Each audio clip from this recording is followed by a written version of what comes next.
Hey everyone, hopefully you're doing well. It's Saturday, and just doing a quick review of the week so far.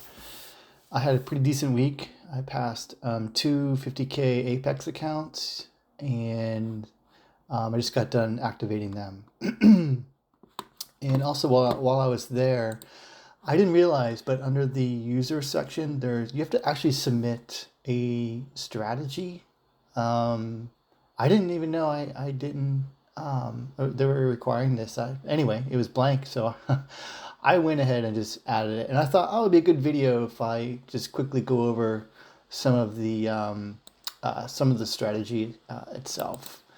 So basically, I've been using Riley Trades. So I link to it in every description in my every video I post. I have a link to his YouTube channel because all credits due to him as far as the entry model goes. So yeah, go check out his videos and his YouTube channel. It's really good. I am also part of his Discord. It's pretty good.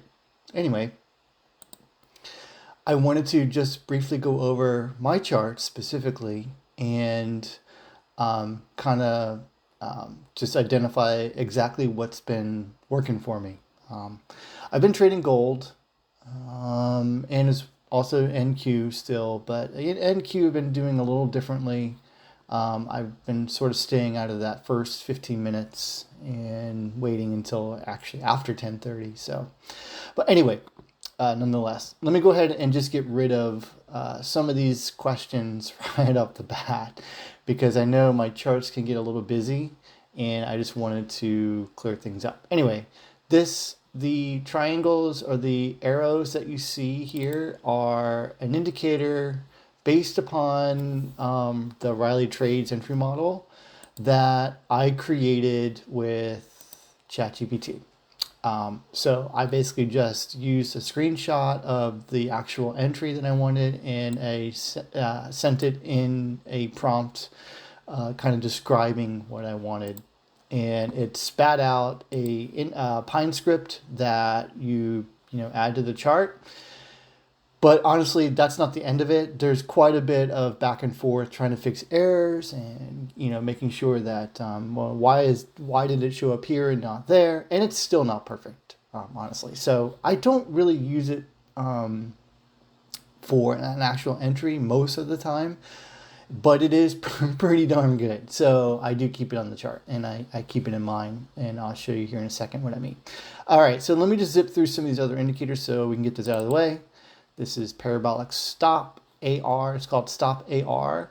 You can search for it in TradingView. It's free, and these are the settings. I created a version of it that has an alert. Again, just use ChatGPT because the one that's in TradingView does not have alerts, so I wanted it. And that's this red and blue line.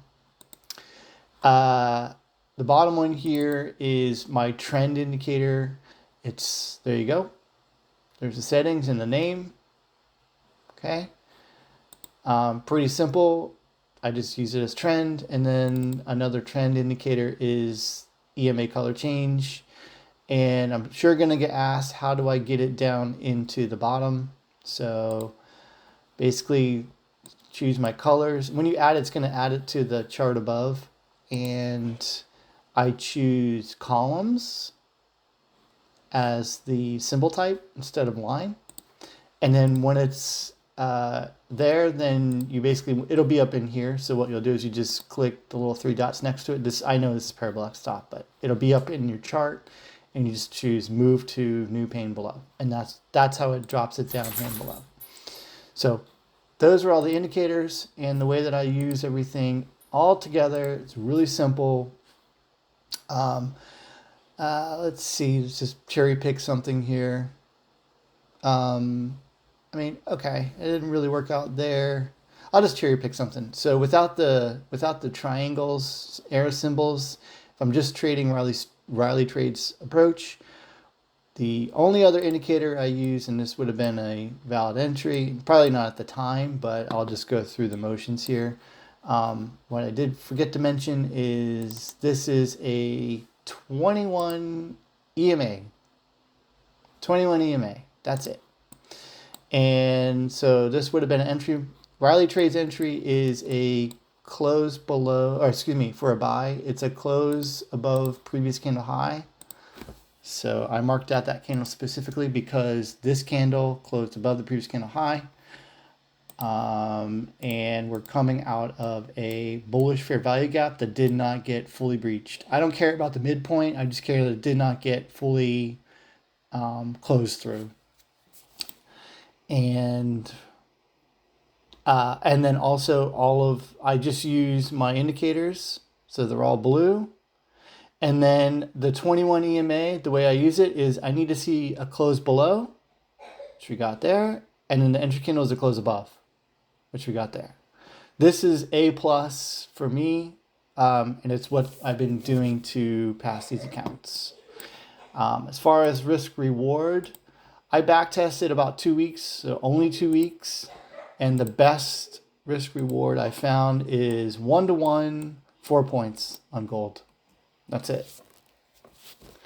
And there you go. That's the full strategy, and that's kind of what I laid out here. I didn't include all the other indicators, but I for Apex, I just listed out, I'm looking for time frame, higher time frame, PD arrays. I didn't go over that here in this because I wanted to keep the video short. I do pay attention to higher time frame points of interest, but I use them in 2 ways.